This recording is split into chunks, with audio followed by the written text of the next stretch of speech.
All right, it is time to get to the road to the Undisputed Heavyweight Championship Part 2, the history of the WBO.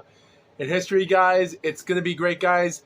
Last week ago, I did the IBF, the story of the IBF. Even though I didn't talk about every match on that card or the information of the IBF, but don't worry, guys, because a lot of these fights in the heavyweight from 1999 to 2024 were unified championships. So, yeah. Guys, the reason I'm starting off with part 2 is pretty obvious. And to be honest, guys, when trying to type in the information, I like to get on to Wikipedia and BoxRec. I'm just going to type in the WBO and get to the heavyweight championship. In hindsight, guys, when you look at it, it's pretty obvious because, guys, we already know this. We know for a fact that in 1988, the WBO was founded 5 years after the IBF belt. But back in those days, guys, during the WBO, Michael Moore, Henry Akawande, and Riddick Bowe at the time were never considered as world champions. They weren't even considered as being two-time heavyweight champions or never champions at the time. Yeah, Henry Akawande was a champion, but that belt was never major at the time. Even when Riddick Bowe won that belt, he was never considered as a two-time heavyweight champion after he lost against Evander Holyfield during the incident of the man in the parachute in '93, or even the time with Michael Moore when he dominated fights and winning belts at their belts during his light heavyweight years and his blah, blah, blah belt with that. And it's the same thing as with Ray Mercer. So when you look at it, guys, the WBO belt had a lot of crazy things. Like, yeah, Prince Hamid and Chris Eubank won that belt a lot. And Joe Kawasaki won that belt. Hell, even a light heavyweight boxer in Germany was 48-0 during his time. And he was only hanging on to the WBO belt a lot. And, of course, his name was a guy that goes by the name of Dariusz Maklzowski. Yeah. That belt was never considered as legit. And like I said before, Joe Kawasaki was never considered as a championship with that belt, even until when 2007 is when the belt became major. And then he started being a world champion, and he fought for the unified belts during in 2007, and he stripped them, and that was it. But when it came to the heavyweight belts at the time, with Francisco Daminia being the second Italian boxer to become champion after Primo Carnera in the 30s, but some people don't consider him as a champion, so that doesn't make sense if you think Ray Mercer and Michael Moore deserve to be champions, or even Tommy Morrison, Michael Bennett, the underdog win against him, and Herbie Hyde being a two-time champion after his loss with Riddick Bowe and with Henry Akawande, this or that. And yeah, I think it was obvious. But after Herbie Hyde became champion in 1997, winning it twice, by June of 1999, Vitaly Klitschko would win. And after he won that belt, November of 99 is when Lennox Lewis became the undisputed 3-belt champion. So the WBO was never considered as a major champion back then. By October the 9th, Vitaly defended the belt once that October, 1 month before the undisputed. And then come September, we finally get underway to our first fight here. And he was against his second title defense, as Vitaly Klitschko's second title defense was against a guy that goes by the name of Obed Suleiman. And after he defeated him in round 9 by cornerman retirement, everything else became crazy, because after that fight came to an end with everything else and how dominant Vitaly Klitschko was, yeah, considering everything going on, not much of a first fight to talk about. So, yeah. So now we come to the year 2000, and everything here is pretty obvious that the WBO belt is not considered as a major belt. But when looking up the information, it did state that WBA at the time were trying to make this considered as a major belt at the time, which, if there's reasons, only God knows why. There were relationships with the body at the time and with other bodies at the time, and the ranking systems were there. Guys, just remember, guys, that documentary of the FBI being under surveillance with the IBF scandal and the bribe I talked about a week ago, Yeah, there was actual video proof of a guy showing rankings of Mike Tyson and his rankings in 2001. So, but yeah, again, I'll just let you viewers look that up yourself because this has nothing to do with that anymore. But yeah, it's pretty obvious. As I said before, guys, there was a lot of champions at this time. By 2000, it's said by 2000, the WBA was given the same recognition to WBO championships at the time as it did to WBC and IBF. But yet again, in 2004, the WBC would begin naming the WBO champions as its rankings, considering that the IBF would not recognize the WBO in May of 2006, but was do so by 2007, the month of February. So for the next 7 years, from April to 2004, with Vidoi's next title defense, which I'm going to get to right now, to February 2007, before that month, the WBO belt was never a major. Never was. Even when Bernard Hopkins became the Undisputed in 2004 and lost against Jermaine Taylor, making him the Undisputed in 2005 in that super middleweight, that was never considered as a 4-belt era. It never was. So keep that in mind. There was no such thing as Undisputed 4-belt era at the time.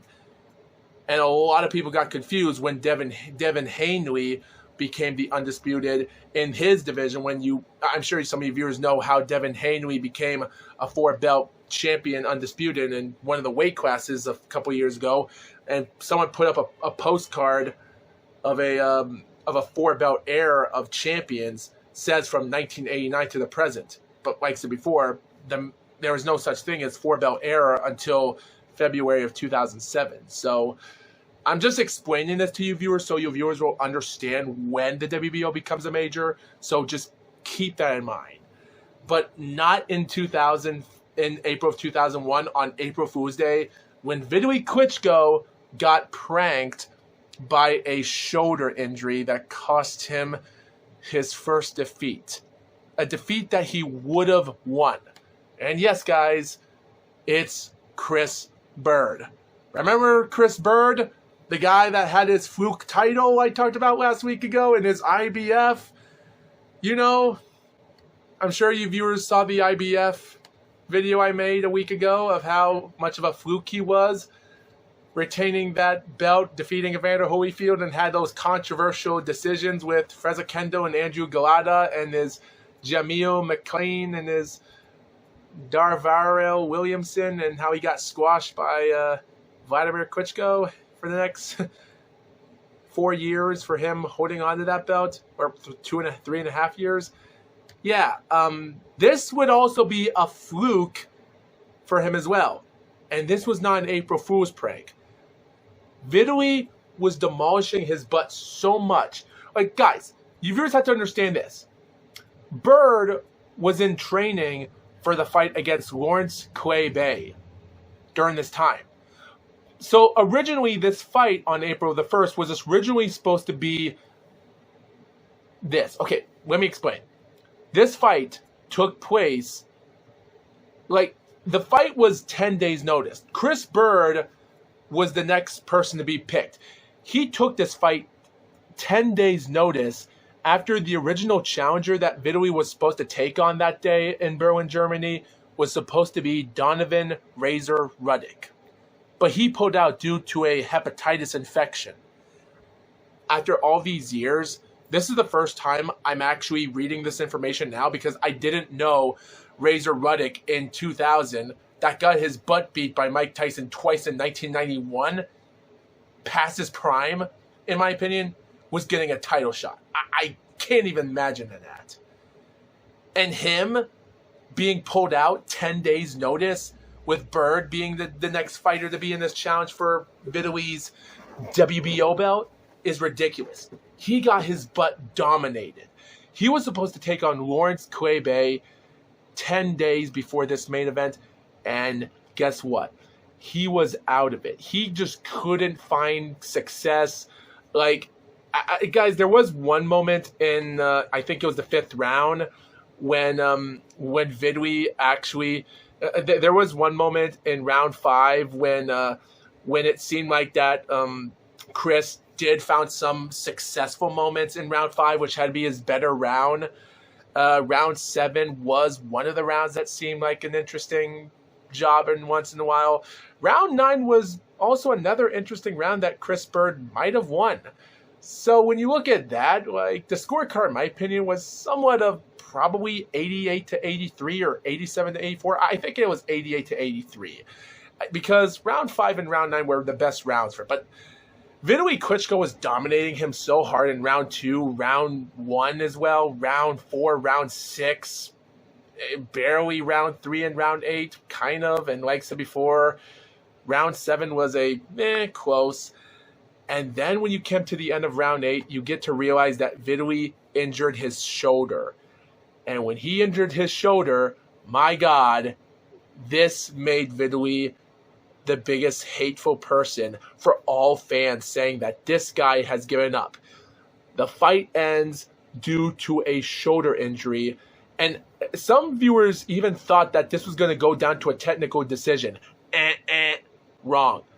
Chris Bird, with 2 of the judges' scorecards giving it 88 to 83, 189 to 82, favoring Vitaly Klitschko with 3 rounds to go, the fight was ended in a Cornerman decision. Cornerman retirement, no technical decision.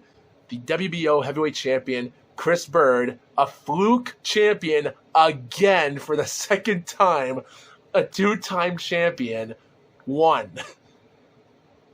Dude.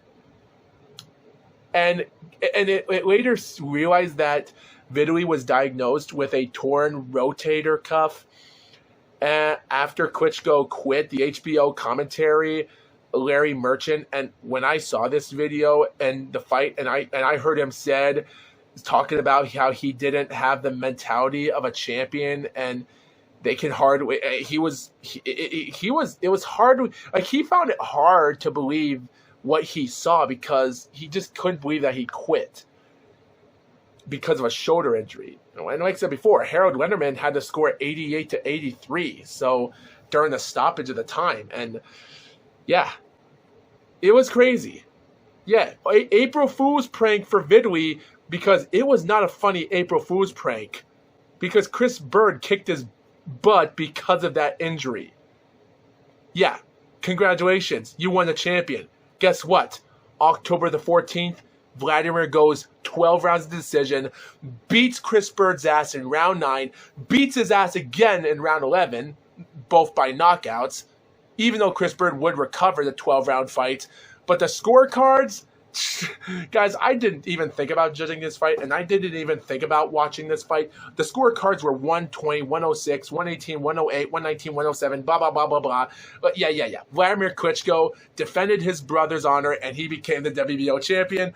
The Klitschko brothers are now the first brothers in a while to ever become champions. And it was the WBO. Yeah. Believe me, guys, and it's not the last time Vladimir and Chris Bird would meet each other. And the second meeting they would meet each other, it was going to end 10 times horrible for Chris Bird, because when Vladimir would come back to him 6 years later, Chris Bird would get his ass beat horribly, a lot horrible than the first fight. Give me a second, guys. I got to wash my throat, because the last podcast I did of the IBF, my throat gets sore quickly if I talk too much. Just give me a break. Give me a minute.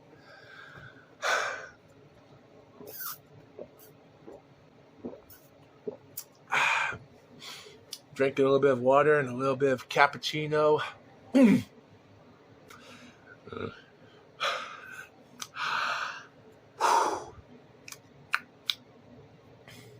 me a second, guys.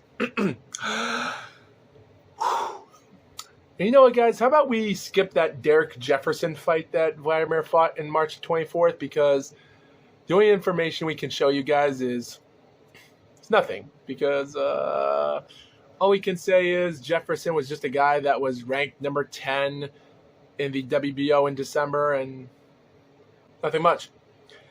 Like, the fight went as this. Vladimir came in, he stepped in seconds, in about some seconds in the fight. He beats his butt, comes out of nowhere.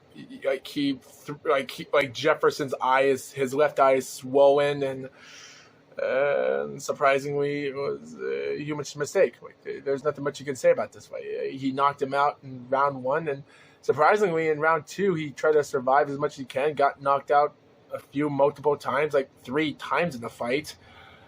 In round 2, around 2 minutes, and the fight was over.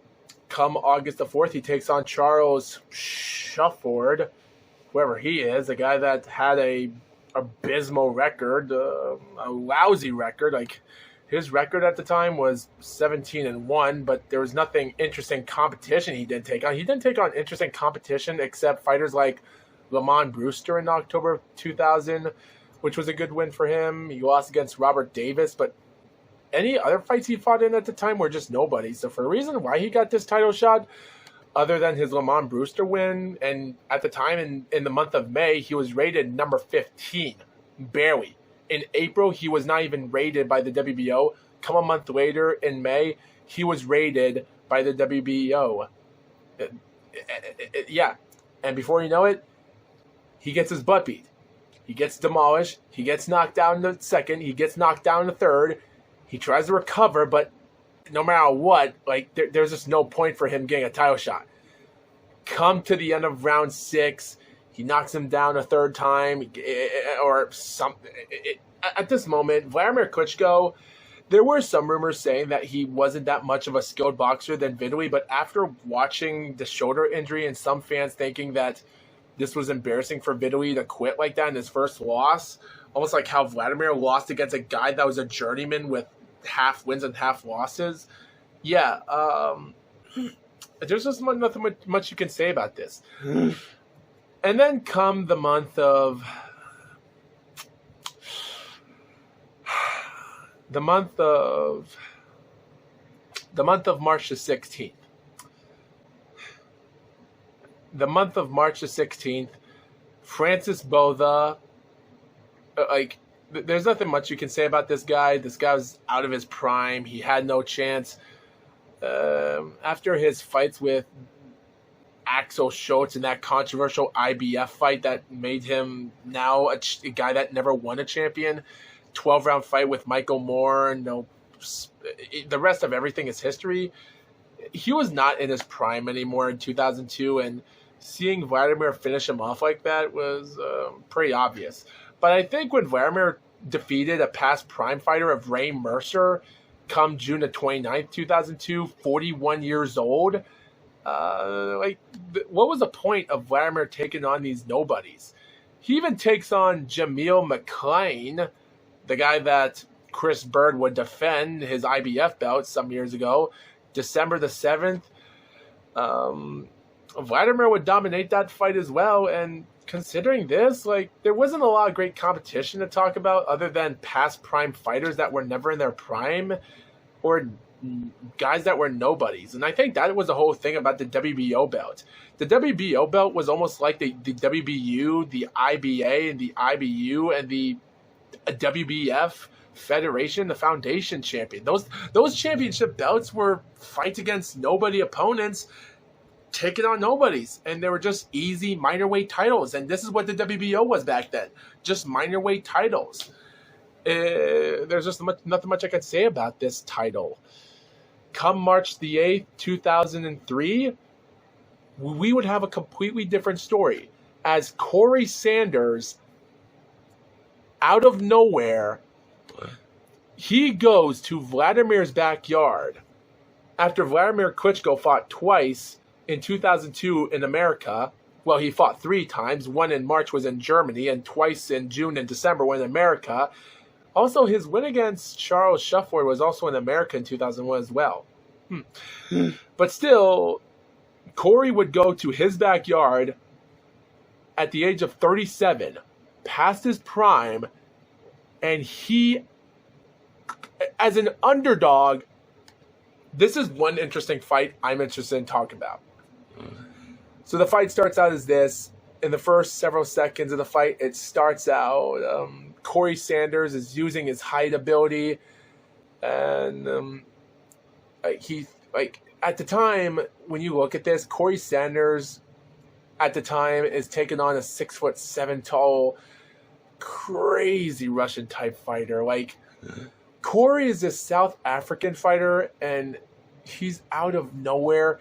He starts in the first seconds of this fight. It was just so wild. This fight right here became the original meaning for what made the WBO that special. And I think it made sense why it seemed like it was a legit major in history and why the WBC would make it is its major in 2004 because of this. They start out, they throw each other, and come to this round because they were just throwing out their each combination one at a time. It was so amazing. They were just throwing punches after punches, and there's nothing much I can say about the first round other than it was a pretty good start. It seemed like it was a pretty good start for a round one for Corey Sanders because out of nowhere, he scores an amazing combination of knockouts. Like they shocked.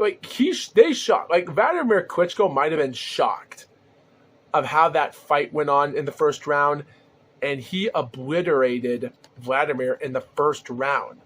Caught him so hard that by the end of the first round, the score was a 10-7.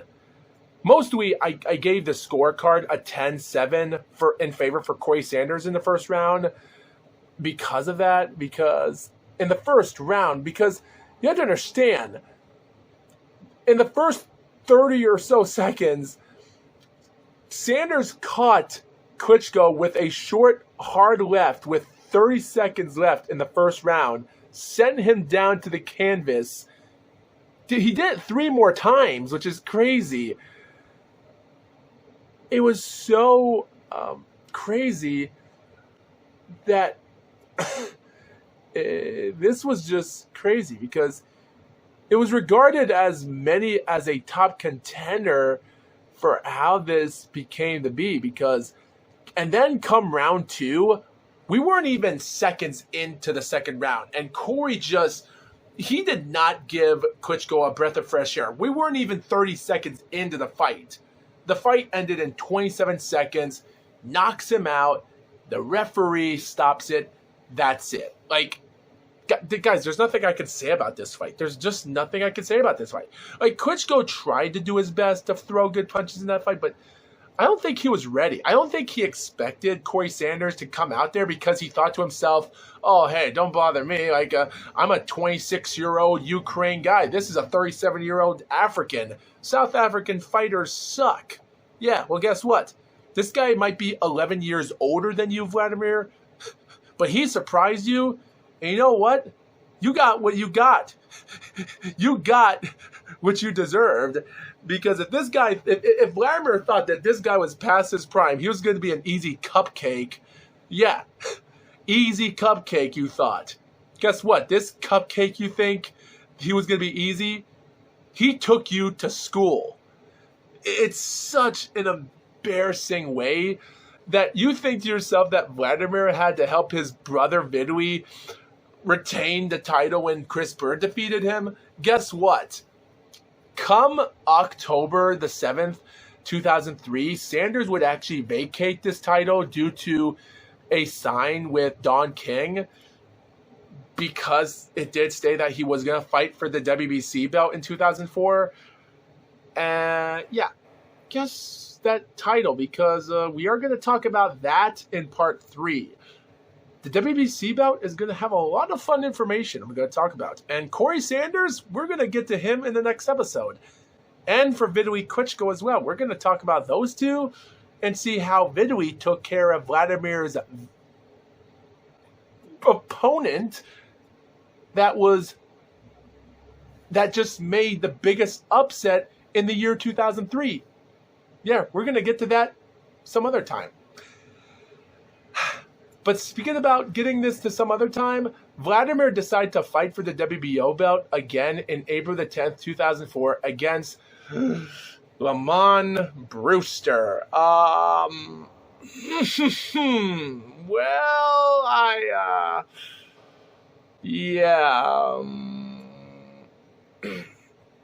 I do, guys, this fight wasn't as embarrassing to talk about, but guys, I don't feel like talking about this fight because after talking about Corey Sanders winning against Vladimir, yeah, Lamont Brewster got him good.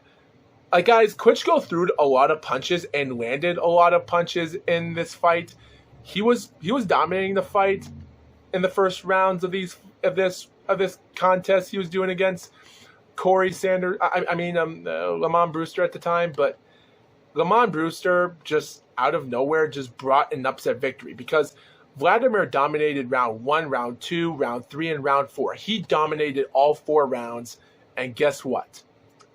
Come round 5, guys, the fight with Corey Sanders and Vladimir Klitschko was named on the Rig Magazine Upset of the Year in 2003.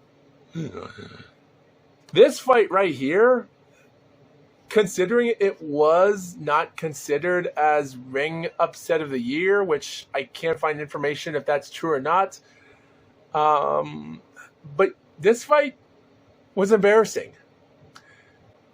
Lamont Brewster only landed no more than probably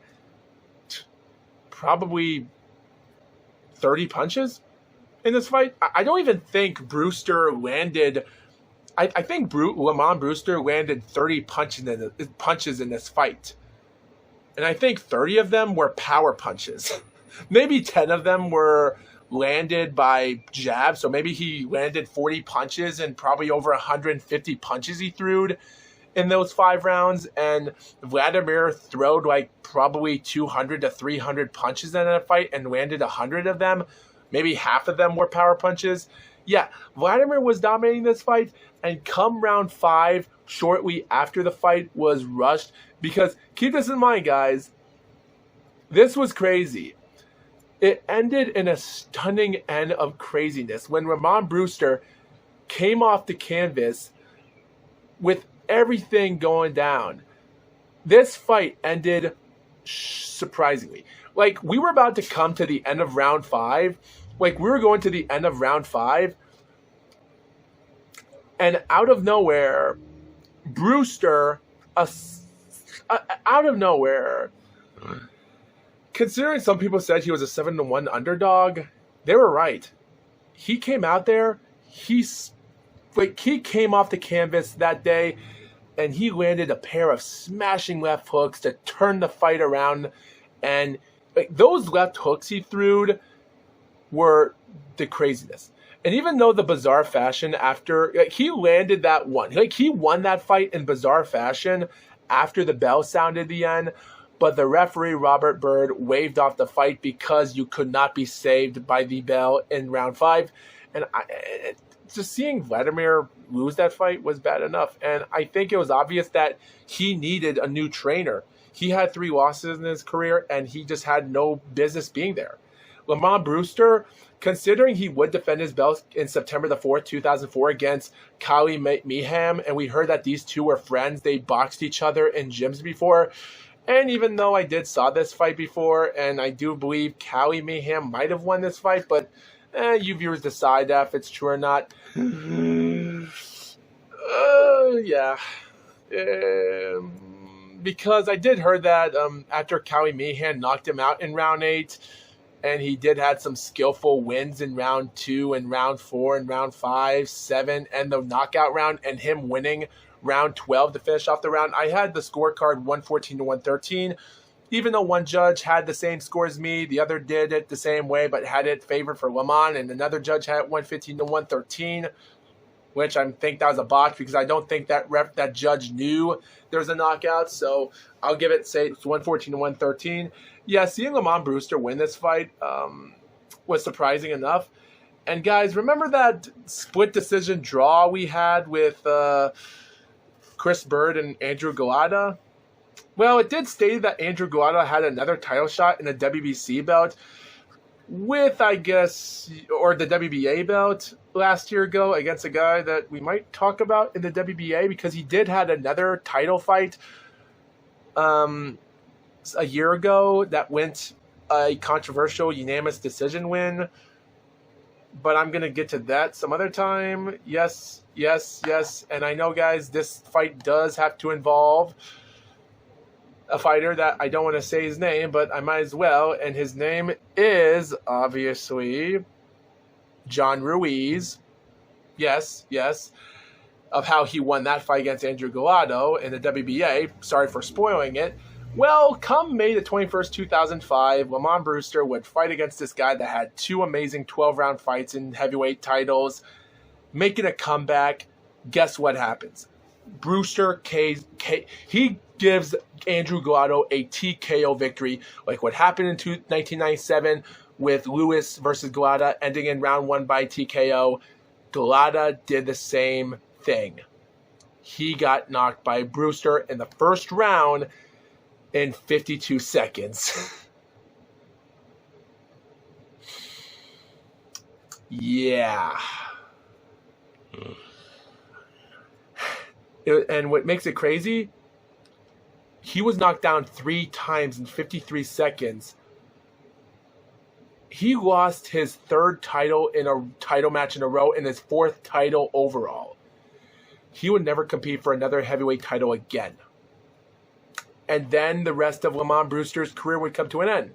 He would defeat a guy named Luan Krasniqi, another guy from the country of Kosovo, but living in Australia. And that fight ended in round 9 TKO. And then come after September during that fight, we would come to April the 1st, April Fool's Day in 2006, when Saira Lajakovic, which I think we already know, famous for flopping around like a fish after Deontay Wilder kicked his butt and he fell to the ground, flopping like a fish, gasping for a breath of fresh air, if you viewers have saw that knockout before. Yeah, well, before that moment happened, he became the first ever world heavyweight champion in the country of Belarus, even though this belt was a minor weight. Now, guys, let me say this. This was still a minor weight belt back then. And also, Saira Lajakovic actually was knocked down on one knee in the 7th round, but he would recover from that and actually barely win a good fight. And he would defeat Lamont Brewster. But guys, in November the 4th, 2006, has to be one of my favorite fights. And this is one of my favorite fights to talk about. So let's get down to business. Shannon the Cannon Briggs and Saira Lajakovic. So this fight is one of my favorites. We have a 34-year-old guy that's barely has a prime left. Former lineal heavyweight champion that became controversial in 97 with George Foreman's last fight. And now he's fighting. He won an IBA World Heavyweight title, which is a minor weight belt in 2003. He suffered a couple horrible losses after his Lewis match loss, and then he lost a couple other fights in the 2000s that were... And I think people knew that his career was done for. He had a decision draw against Franz Botha, which should have been an easy win for him. So, and then he comes back in 2005 and 2006, started taking on contenders, and now he's fighting for the title for a 3rd time. He's a 2-time heavyweight champion, one that's a lineal belt and one that's a minor weight belt. And this belt is still a minor weight. So, yeah. So he comes into this fight. He throws in punches. Shannon Briggs starts the fight off, and he gets the first round easily. But then in round 2 and round 3, like... Saira just finishes him off. Like, he's landing great combinations. He's doing a great job. And I will say, though, guys, this fight, it wasn't boring. It was an even competitive match. It was. But the fight just seemed... It just seemed like it was really not like it was a heavyweight fight. It just seemed really... It just didn't seem like it was that entertaining to watch. It looked entertaining, but it was sloppy, tasteful. I think a commentator named Joe, I don't know his name, he actually commented saying that this fight was a very distasteful heavyweight bout, which I kind of agree with him there, because there were sometimes it was at the end of the day, like, everyone has their own opinions. There was times because even though Shannon Briggs had his own way in round 4, and then suddenly in round 5 and round 6, we would have a little bit of good stuff for Lajakovic. So there were times when you think to yourself, there were some interesting things once in a while there. So, and then he got him in round 7 dominatingly, and like there was a lot of problems. Like, the fight wasn't as close, but yet again, like when you see Shannon Briggs, you still have to think to yourself, just because his fight is sloppy and it's not good, doesn't mean that if you watch a Shannon Briggs fight, something crazy will happen. Yeah, and guess what? Come round 8, round 9, he came in there and was shutting him out. Come round 10, probably a good Lajakovic round there. And come again in round 11, still an interesting fight, but yeah, it was pretty interesting. Don't get me wrong, but it just seemed really tasteful. But I still found the fight entertaining because it was a Shannon Briggs fight. Yeah.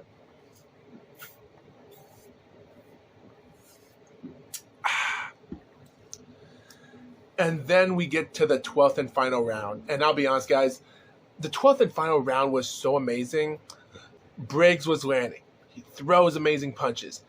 He comes out of nowhere, seconds on, out of nowhere, coming into the 22nd rounds of the final seconds of the round, final minute, everything's going downhill. Briggs lands a crazy, amazing punch. I just don't know how to tell you viewers how crazy it was. He lands him, knocks him down. Down goes Lajakovic. And out of nowhere, we come to the final seconds of the round. And out of nowhere, he's recovering. He's recovering everything as he's doing. He's doing everything in his power to survive in the round. And then the final seconds of the round before the bell rings, Briggs knocks him out. He falls out of the ropes, out of the ring. The timekeeper rings the bell, but he's down. You can't be saved by the bell. And Robert Ferrara, however you spell his name, the referee at the time, waves the fight. 2 minutes and 59 seconds.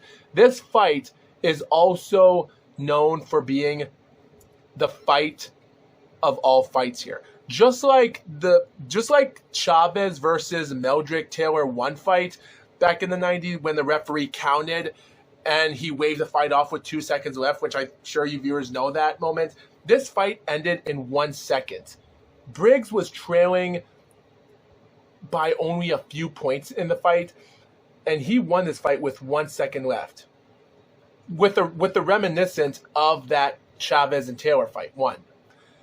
And what's crazy, guys, is that the judges' scorecards had it 105 to 104, with 2 of them having it 106 to 103, favoring Lajakovic, which meant that the second knockdown led to Lajakovic falling through the ropes, as I said, because if the referee had allowed the fight to continue after the second knockout, even though they did heard the keeper that rang the bell, if Lajakovic came back into the ring within 20 seconds or so, or just got back up, he would have won the fight, or he wouldn't have won the fight, but he would have kept his title with a draw.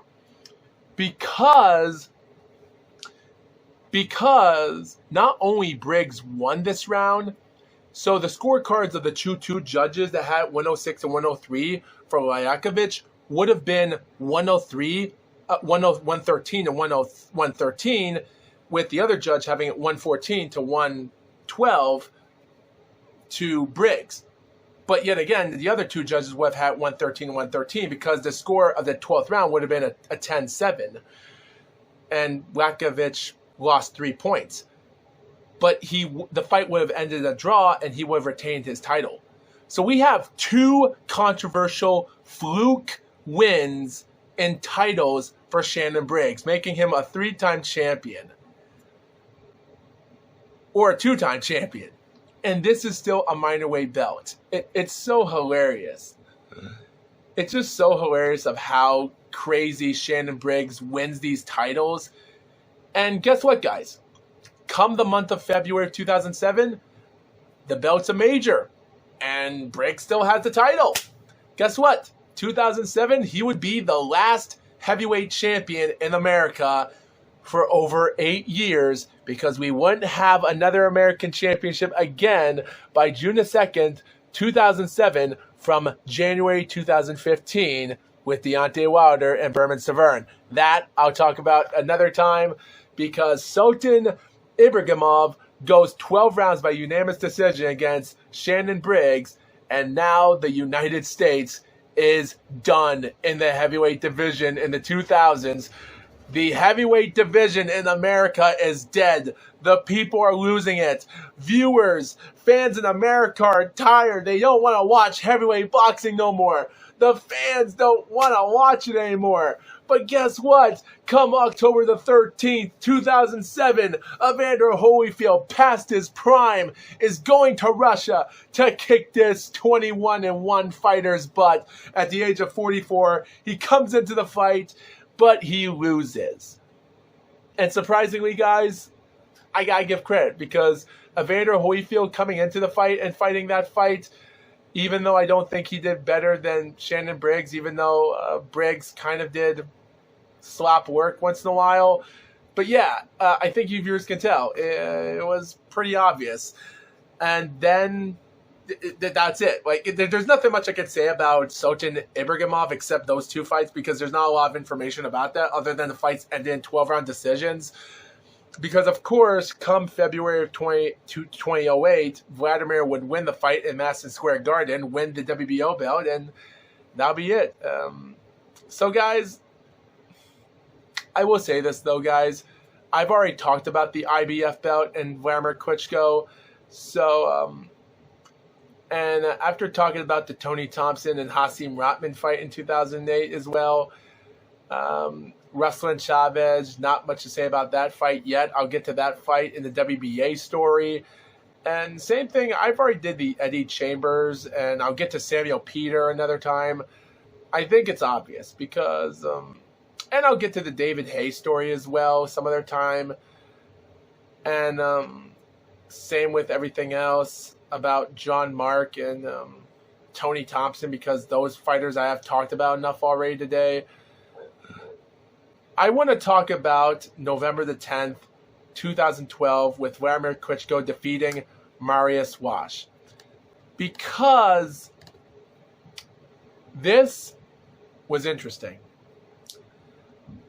This fight wasn't much to talk about, other than it was a fight betwixt the death. And even though this was no more than fighting, all I can say is, I don't know why Mariusz Wash fought this fight. Now, I know, guys, Mariusz was only rated in the WBC, but I might forget about him if I ever talk about it, so I'm going to talk about him now, even though he has nothing to do with the WBO belt. He was only rated in the WBC belt at the time, but, guys, why would this guy, a former title contender, out of nowhere, fight for a title? He had no business being in the ring, and at the end of the day, guys, when I watched this fight and seeing Vladimir dominate him, I just don't know. Because, guys, after talking about Polish boxing already and Andrew Galata, I just don't know. Is there any information I could talk about this? And is there any information I could talk about Vladimir Klitschko in the WBO bout after this Polish fight that he did in November of 2012? No. The only thing I can talk about this is that come after this fight, there was nothing much, because at the time, Vladimir Klitschko, well, sadly, he would lose a friend that was by his side for a long time. And I think we already know what happened to Emmanuel Stewart. He would pass away a couple weeks on October the 25th, 2012, before this fight took place. And so when you just see that and see that Vladimir Klitschko might have not been in his competitive edge during this fight, he sure dominated this fight for what he did against Mariusz Wash, which is also the reason why I'm talking about this fight, even though it's only a WBC ranking thing. But guys, just talking about how hard it was for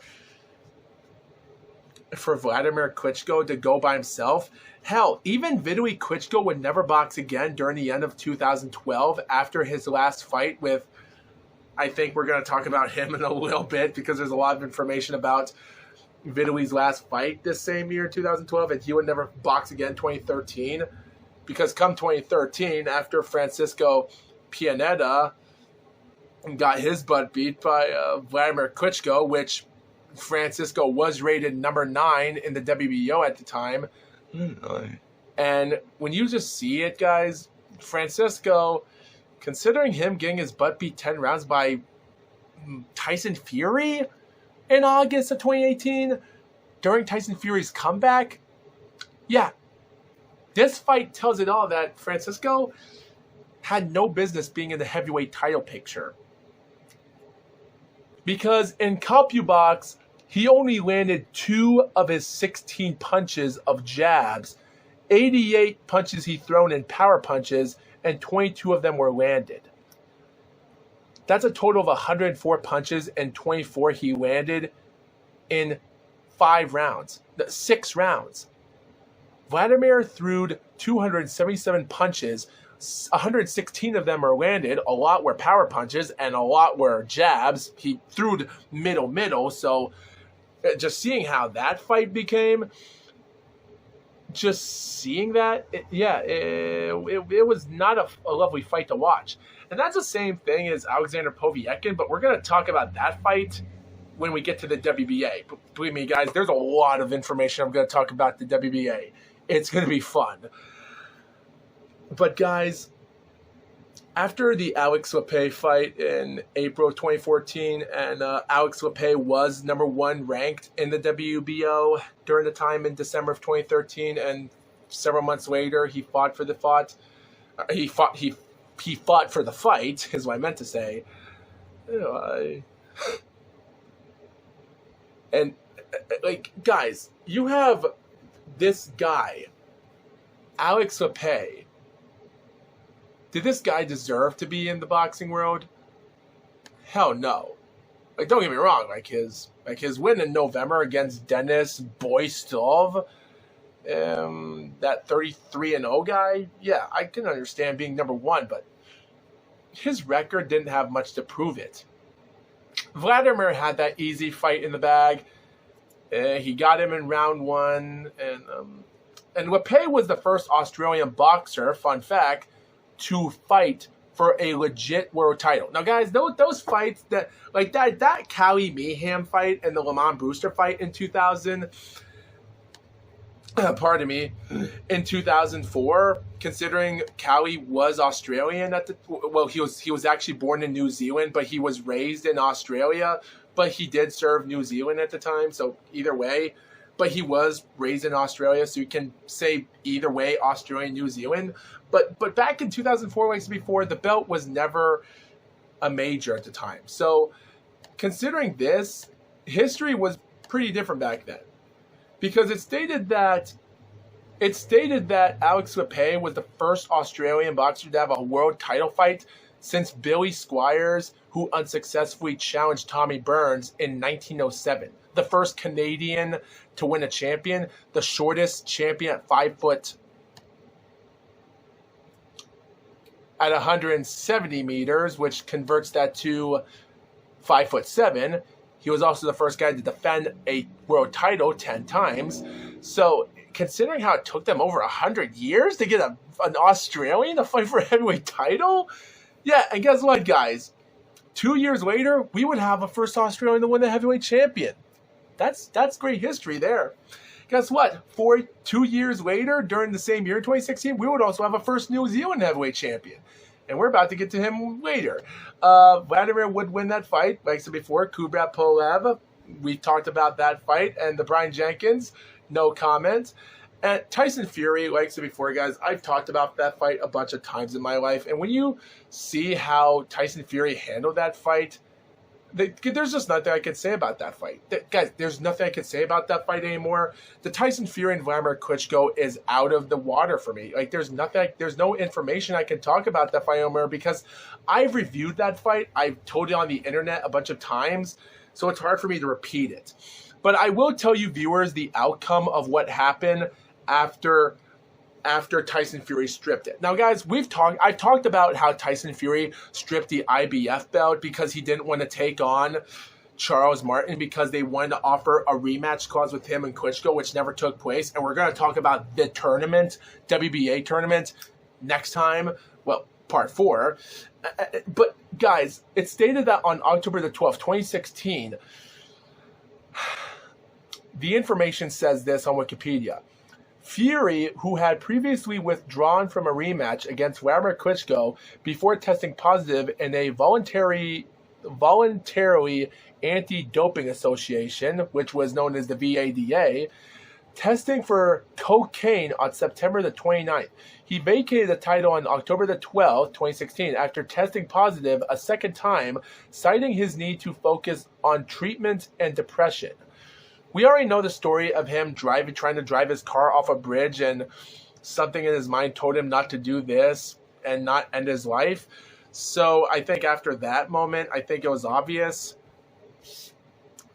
Guys, let me just shake this bottle up. I love my cappuccino, Starbucks.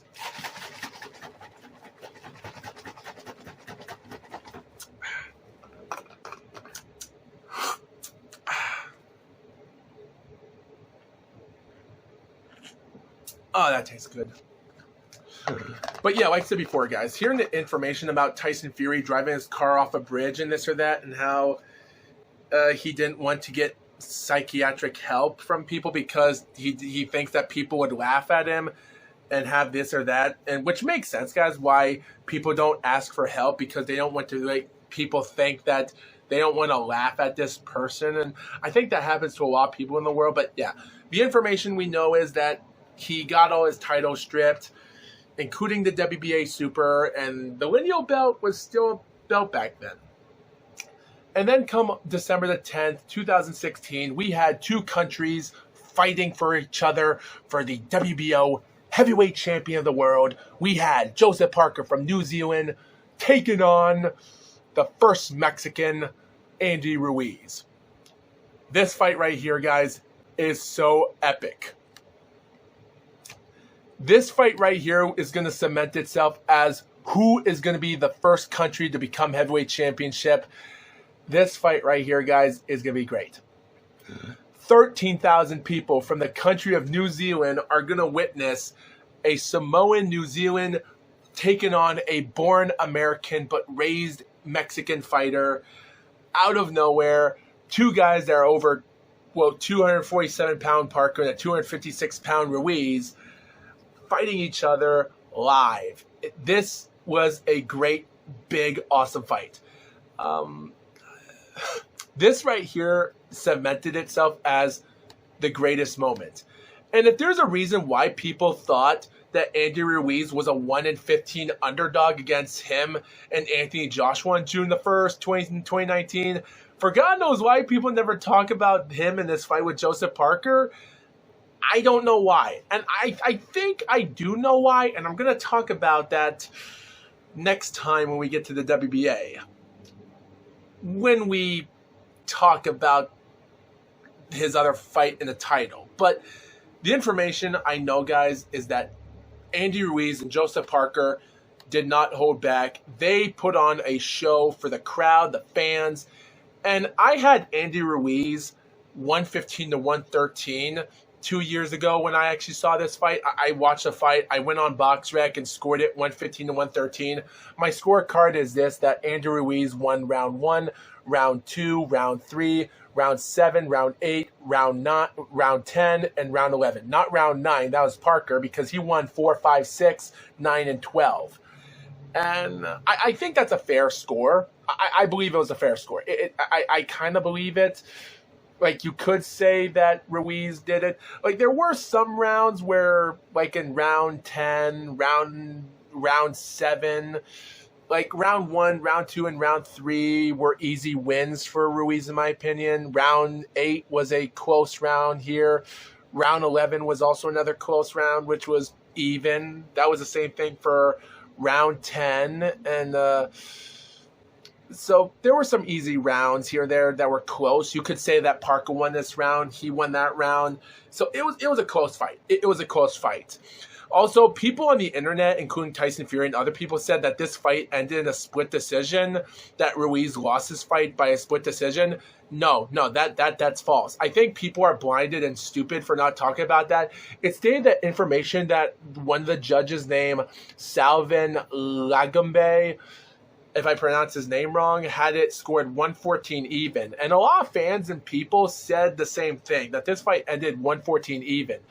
But two of the judges, named Ingo and Ramon, awesome names by the way, had it 115 to 113, 7 rounds to 5 for Parker, winning by majority decision. The first New Zealand champion in heavyweight history. I will say though, guys, you can't say that Ruiz deserved the credit. He won in that fight. He was a mega underdog in that fight, as some people thought he was, because some critics did say that some people said that rumors said that he was a 1 to 10 to 1 underdog in that fight. Like, I think that's a lie. Let me know in the comments if that's the truth or not.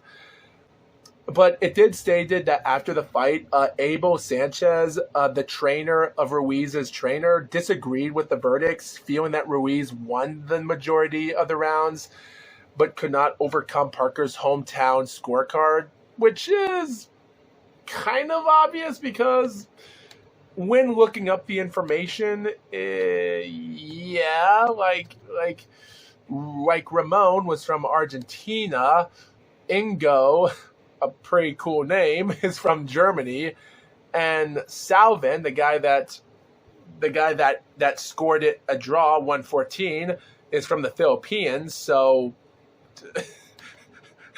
I just don't, not one judge from Australia or New Zealand. No, it's not really. And even the referee named Tony Weeks, a pretty cool referee name, which I'm sure you viewers know who Tony Weeks is. He, if you guys don't know who Tony Weeks is, go see a psychiatrist if you guys don't know, because, oh guys, give me a second. I gotta catch my breath.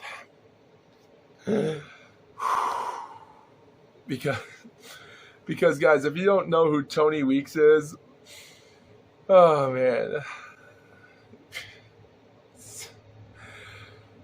give me a second, guys. I gotta catch my breath. This is the most fun podcast I've ever had, and we're already at the 58-minute mark of this podcast, and I'm just having too much fun making this podcast so much that this one is making my day funnier.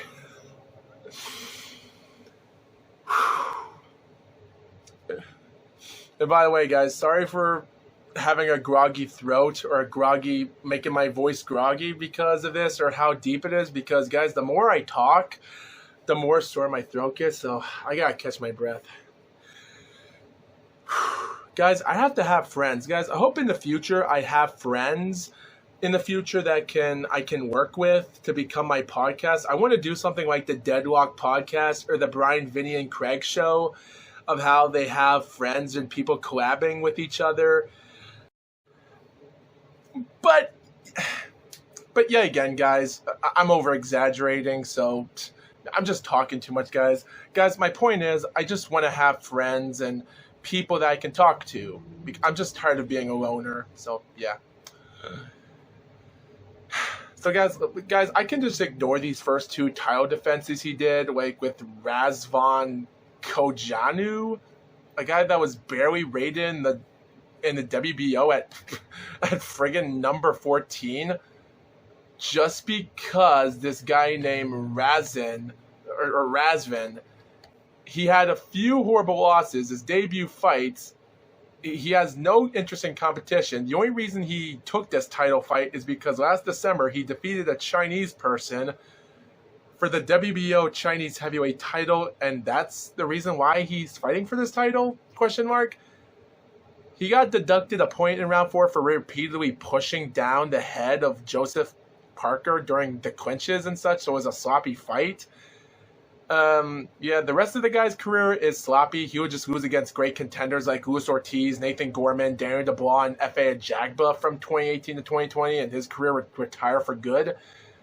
His next title defense would be against Huggy Fury, Tyson Fury's other brother, which even though I did believe 116 to 112, I have talked about that fight before online before, so it's hard for me to repeat that again. So yet again, Huggy Fury, I don't know much about him other than his 2 losses he had in his career. If you don't talk about his Alexander Poviekin fight in 2019, which he did okay, but his loss against Kubrat Pulev and his Joseph Parker losses he had were, at least he tried. He didn't lose by, he lost by decision, but at least he went 12 rounds of distance in those fights, so I still considered him as a contender at the time. I did heard he retired in 2021, but he came back this year today, last April the 20th, against a nobody dude.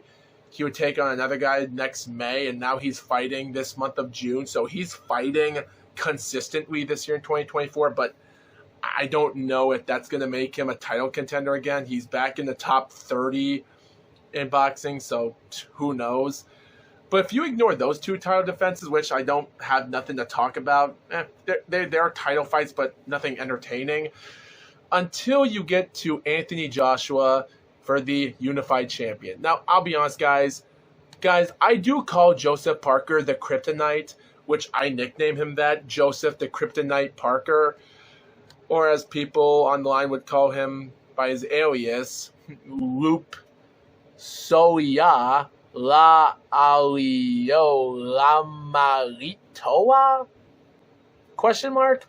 Which, if that's how you call him by his alias, I'm just going to call him Joseph the Kryptonite Parker, because in my mind, I believe Parker is a kryptonite. Just because he lost against Joe Joyce in 2022 for that WBO interim belt loss, he lost in a round 11 KO.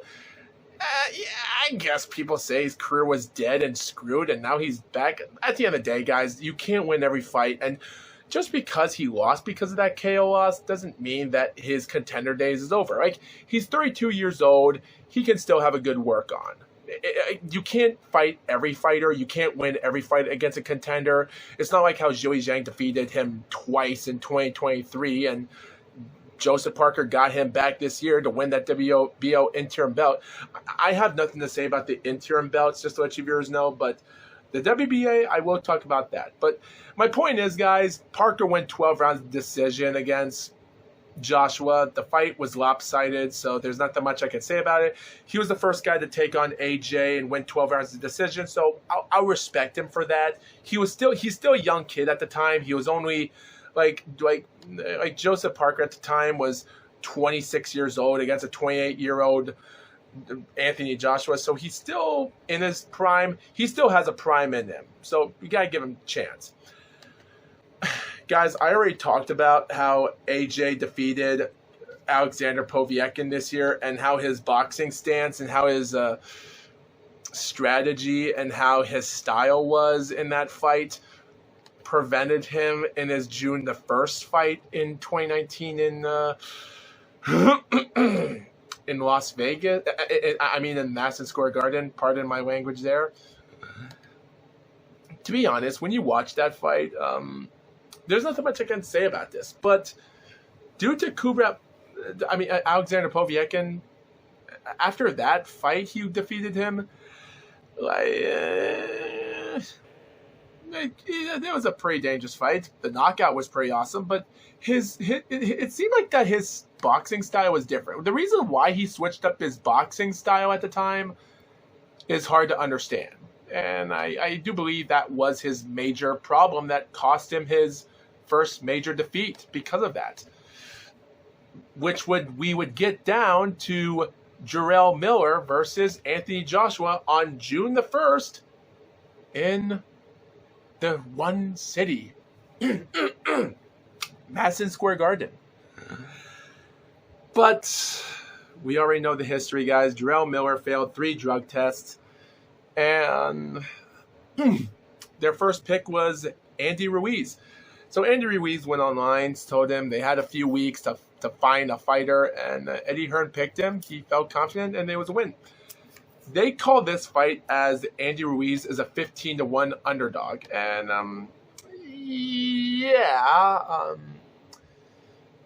And guys, I think it makes sense because Andy Ruiz didn't fight once in 2017. He comes back in March the 10th, takes on Devin Vargas, gets a 1-round KO win in that, goes 10 rounds by former heavyweight contender that was now being a journeyman, Kevin Johnson, July the 7th that same year. April the 20th, he takes on Alexander Dimitrenko. He has that famous interview of him saying he eats a Snickers bars just to give himself an extra boost in every fight. So he goes 5 rounds by cornerman retirement on that fight. 6 weeks after that fight, he's fighting against Joshua. So this is how the fight goes. So the first couple rounds, there's nothing much to say because the first couple rounds of the fight goes as is planned because it starts out pretty decent. Both of them are studying each other. They're landing great punches once in a while. Joshua is winning the rounds easily. They're both just throwing, landing good shots on each other. They're just studying each other. And there was a time where Andy Ruiz got some punching power once in a while. And then come round 3, not even probably 30 or so seconds of the fight. Well, probably 30 seconds of the fight. I'm just over-exaggerating. I haven't seen the fight in a while. But obviously, this is how it goes. We get into the middle of the fight, the first seconds, everything goes on, and boom, they're all bashing each other, hitting each other back. And Joshua misses a huge right that should have got Andy, but he still gets his left punch on Andy. He throws another left punch. Down goes Andy. And now he's worried. He's worried so much. Referee Michael Griffin, he's thinking that he might stop the fight. And he's just looking at the referee. Oh, what is he going to do? He gets back up. He's ready. And then boom. And Anthony Joshua throws this awesome right punch. They're going at each other. They're suffering punches at each other. And the fight changes when Joshua misses a huge right that Andy Ruiz ducks. And then Andy gets his left punch, hits Anthony Joshua right in the equilibrium, whatever you call that makes your nose red, which is something that Mike Tyson and Evander Holyfield talked about during the documentary of the first fight. They said that if you punch someone in the head of the eye, you get this red feeling on the top of your head and such that makes your body go a daze right now. So when Ruiz hits him with that punch right in the head next to his eye, the equilibrium, whatever you call it, it makes your mind and your body really dizzy for some reason, and it makes your legs shaky.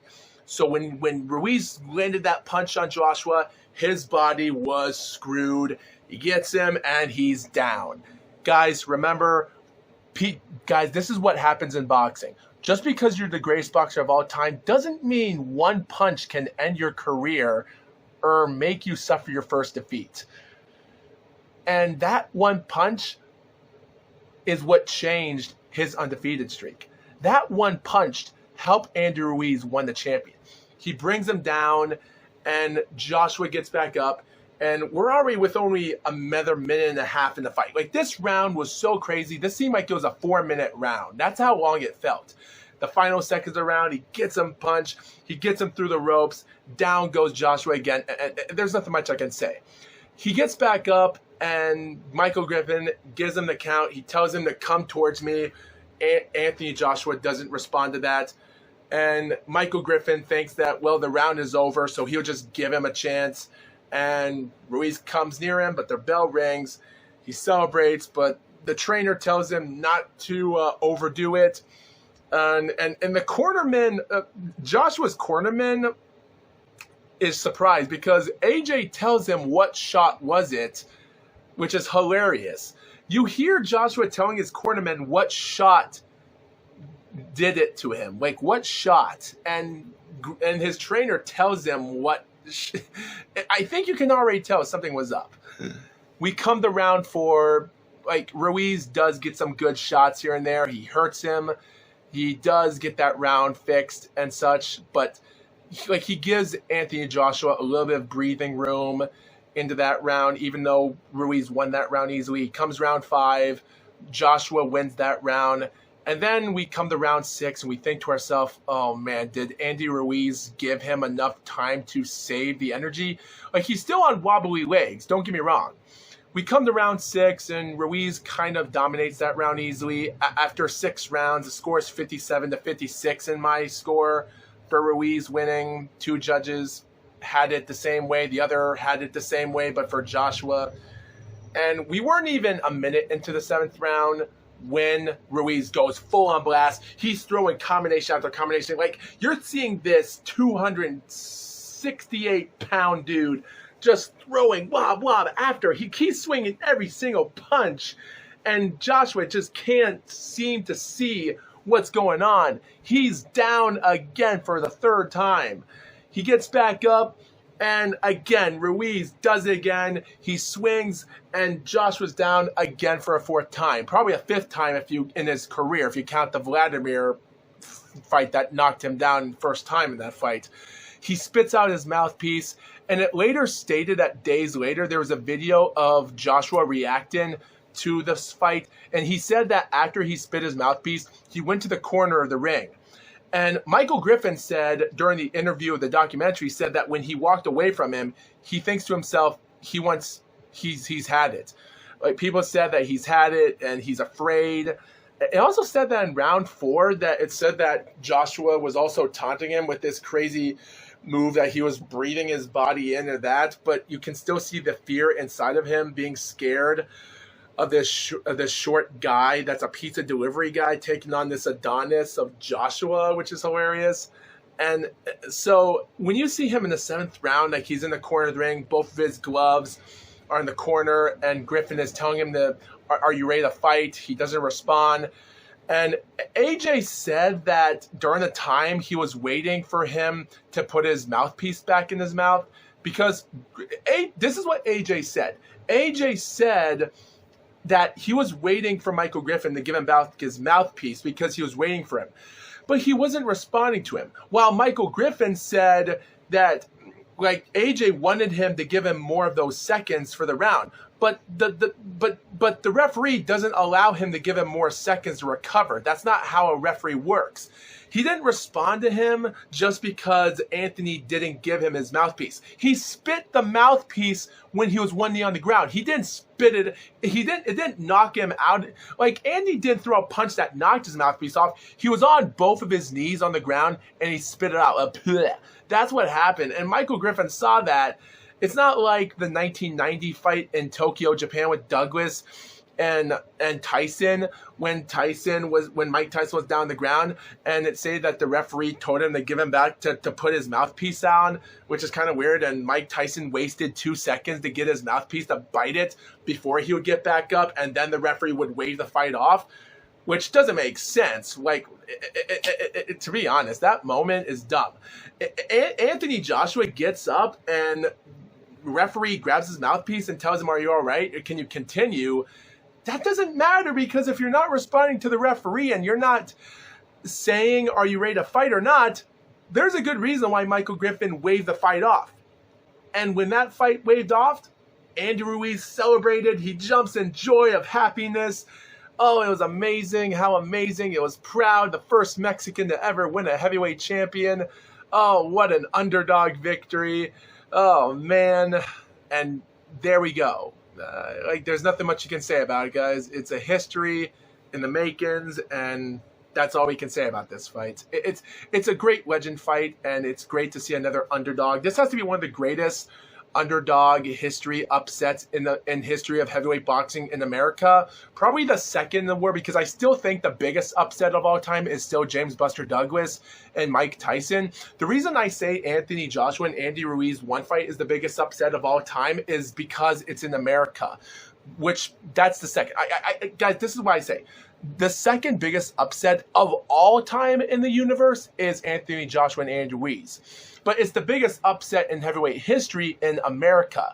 But the James Buster Douglas and Mike Tyson, in my opinion, is the biggest of all time. But that took place in Japan.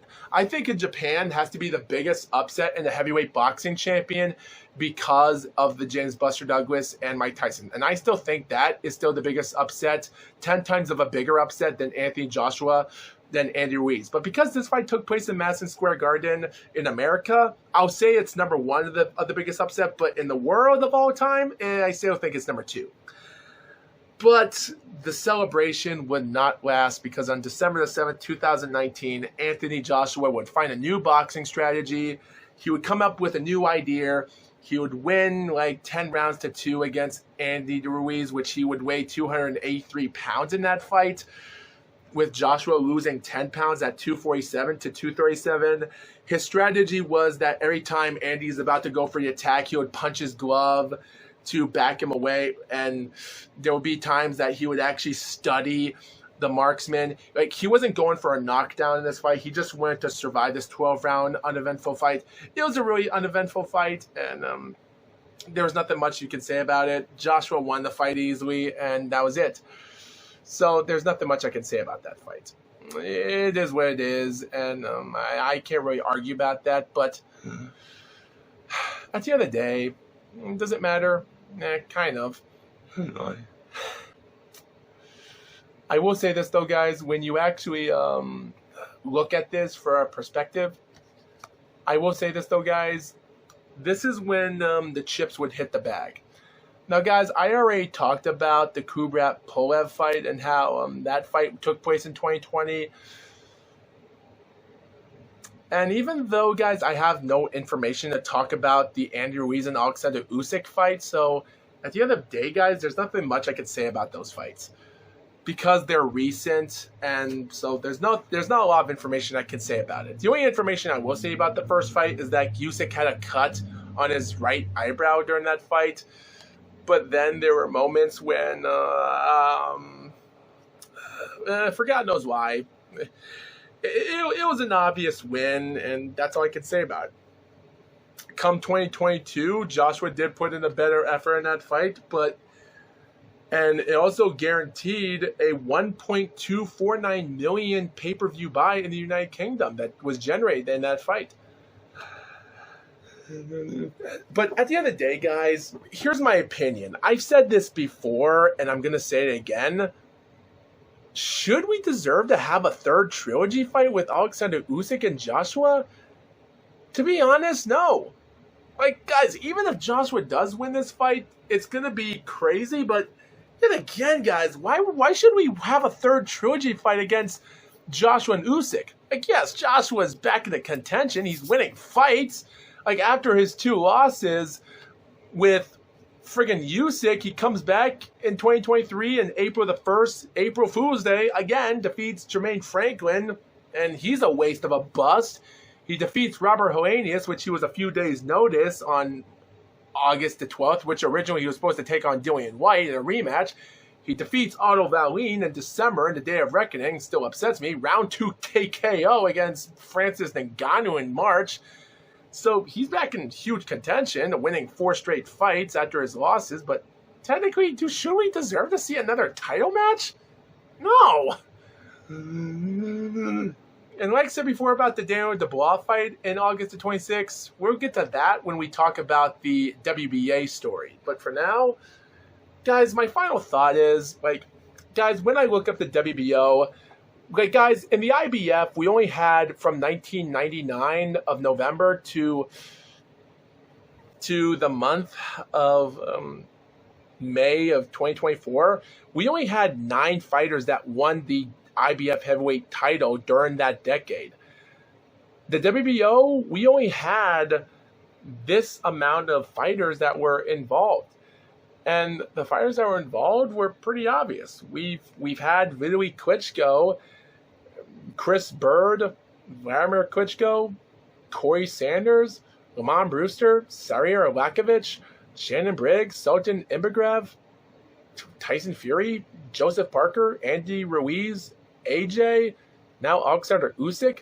We've had only 14 boxers from that quarter of a century, from 99 to 2024, that's won the WBO title. And to be honest, guys, there is a lot to this that meets the eye. And I am afraid, guys, that something in the future is about to happen. But, guys, we're going to save that for another time. And I do apologize for you viewers. The audio and the video quality kind of messed up, and I just hope this video quality didn't lag out as much in this podcast. So don't blame me or get upset for you viewers if something happened to this quality, because I did saw my video and the video my video quality blurred out for some reason, and I started getting these random camera glitches for some reason. I don't know why. So sorry for that. I just hope my video isn't busted or something. So don't be upset if I had a glitchy video today or an audio. I just hope that all the audio in this podcast I created is not destroyed. But we'll see when we get to production. When I'm starting to edit this, I will put a disclaimer for apologies if this happens. So yeah. But anyway, guys, thank you for watching this WBO, the road to the undisputed heavyweight title. Next time, it's going to be part 3, the WBC heavyweight title. So that being said, guys, thanks for watching this, and FoxWolf out.